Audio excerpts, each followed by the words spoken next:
Hey, homeschoolers. If you're not where you expected to be in your homeschool, I've got you.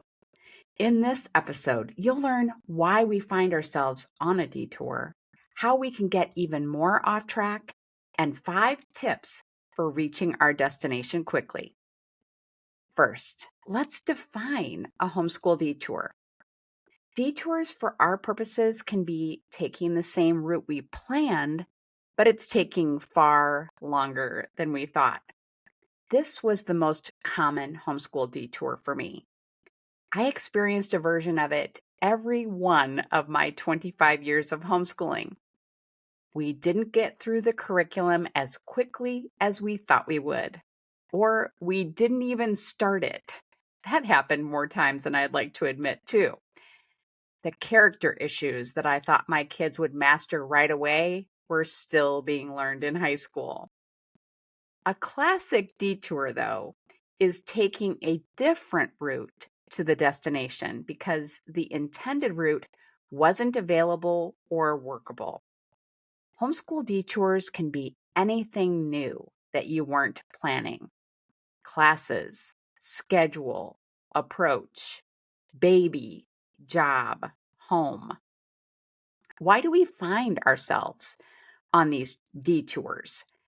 One obvious reason that applies in the wake of Hurricane Helene is events out of our control: illness, a facility closure, a job loss.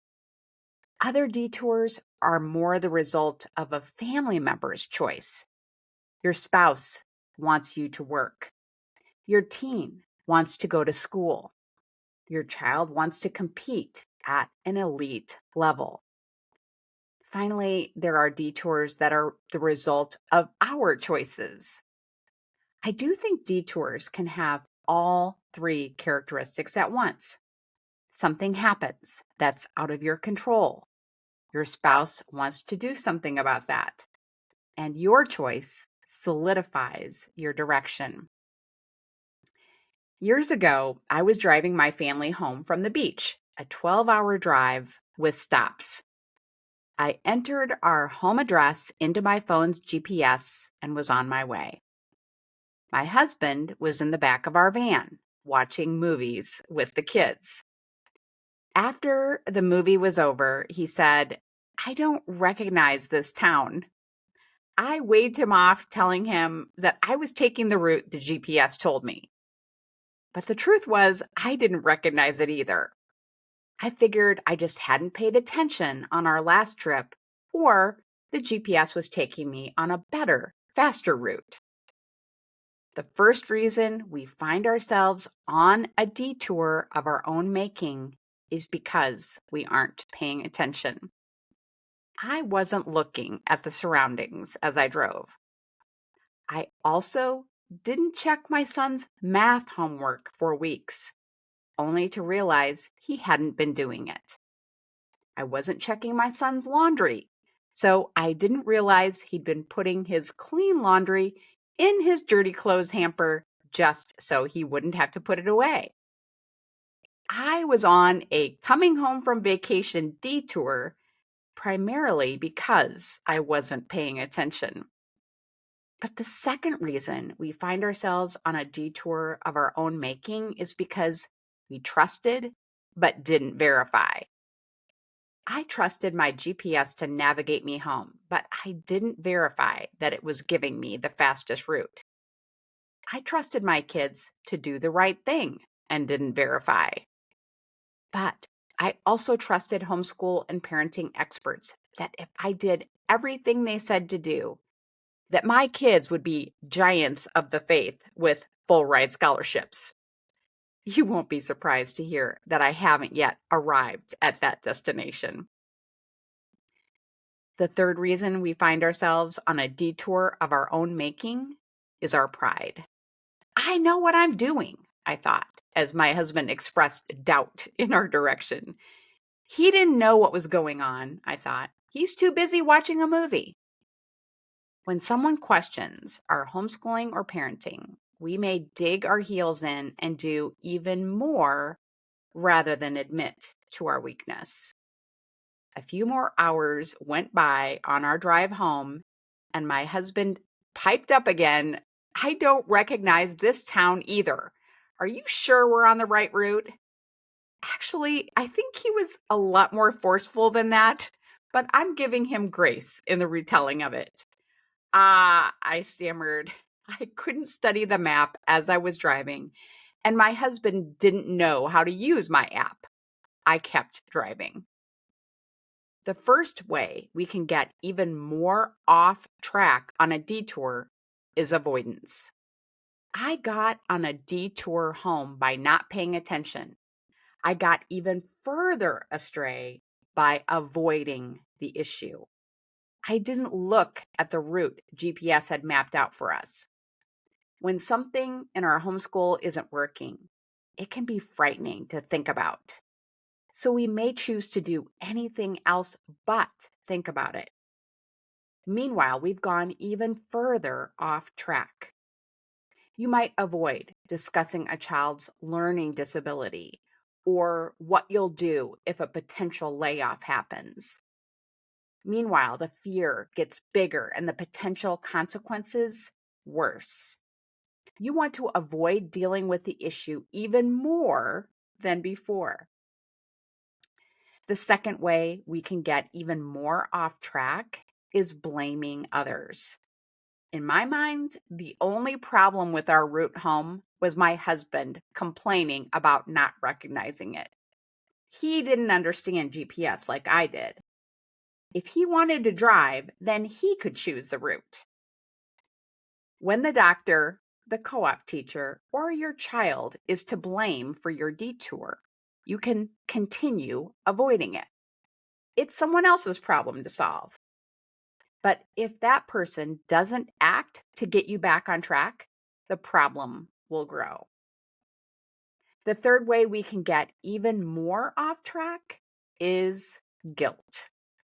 I secretly felt guilty that I had not looked at the route my GPS chose before I took off.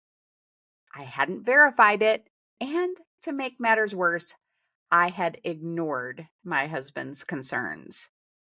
I worried about what it would mean if I was responsible for making our long ride home even longer. And even though I blamed the boys for their dishonesty with math and chores, I felt responsible. If I had allowed my guilt about it to make me fearful and avoid the issue, the problem would have continued and gotten worse. Homeschool moms often feel guilt about every aspect of their family's lives because they feel overly responsible. In addition to more avoidance, guilt can also lead to rash course correction. Turning around and heading back to the beach so I could take a better route would have been crazy. But so would dropping our math curriculum that had been working well and choosing to put away all my kids' laundry myself. I will share what happened when I finally admitted I was on a detour after this message from our sponsor, CTC Math. I finally pulled over and studied the route GPS had me on. I couldn't deny that I didn't recognize the route any longer. The shocker was realizing that it had me going 2 hours out of our way on top of a 12-hour trip. I would love to say it was because of a road closure or an error in the app, but the truth was I wasn't paying attention. I blamed my husband out of pride, and I avoided dealing with the issue out of guilt. When you realize you're on a homeschool detour, here's what you can do to get to your destination quicker. First, take stock of where you are. Sometimes it won't be pretty. It certainly wasn't for me. I had added 2 hours to an already long trip, but often it's not as bad as you fear. You'll never be able to course correct until you admit where you are. Get an assessment. Gather data. See how much has to be done to get up to speed.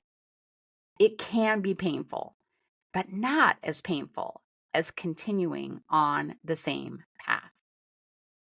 Second, determine the best way forward. Don't look back. It was tempting for me to fantasize about going back in time to take a different route home. Instead, I looked at the map to see how we could get on the fastest route. Given your current circumstances, what can you do to meet your goals in the quickest, most reasonable way? The third tip I have for you is to ask for help. The truth is, I am directionally challenged. I can follow verbal directions from my app, but navigating from a map is much harder. I showed my husband the map, and he gave me his advice for getting back on the best route. It's humbling to ask for help, but it also builds the helper's confidence. My husband doesn't like not being tech savvy. He loved feeling smarter than the GPS. Talk to veteran homeschoolers, teachers with experience in a particular area, and homeschool friendly professionals about your challenge. You'll build them up and help yourself at the same time. The next step I have for you really could be the first one, and that is to trust God.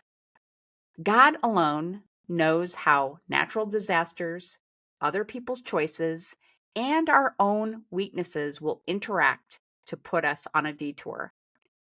What's even more incredible is that He uses these circumstances to get us where He wants us. Was there a reason I ended up driving 2 hours out of our way? I don't know. But I do know that He is my guide and yours. He doesn't want us to worry about our homeschool or our family. Trust in Him and follow His leading. Of course, we can and should ask Him for help in the first place. I did not pray for GPS guidance, I will admit. Finally, have a sense of humor. I was amazed that my husband and kids weren't furious with me when I broke the news. I shouldn't have been, though. Even at that time, I had a long history of them giving me grace and not thinking a thing of my failings that I imagine are so monumental. I apologized and took responsibility for it, and it was over. Except we laugh about this detour often. I hope you can laugh at some of the minor detours you've taken in your homeschool journey too. We get on homeschool detours when we don't pay attention, trust but don't verify, and are prideful. We can get on an even longer detour when we avoid dealing with the issue, blame others, or feel guilty about it. The quickest way to get back on track after a detour is to take stock of where you are, determine the best way forward, ask for help, trust God, and have a sense of humor. I have a postscript to this. Last year, I was driving 4 hours to visit a friend and then continuing on a couple more hours to stay with my mom. I had driven more than 3 hours when my husband called. He asked me if I had seen the new bridge on the drive. No, I said, you know I don't pay attention to that kind of stuff. My ADD is in high gear when I'm driving. He asked me what exit I was near. When I told him, I realized that I had been driving to my mom's instead of to my friend's, making me 2 hours late. I didn't use the GPS this time, but my own brain put me on a detour. I will be verifying my route before I leave next time. I would love to hear about any funny detours you've taken. Screenshot this podcast and tag Homeschool Sanity on social media. Thanks again to CTC Math for their sponsorship. Visit homeschoolsanity.com/motivation problem for the show notes. Have a happy homeschool week.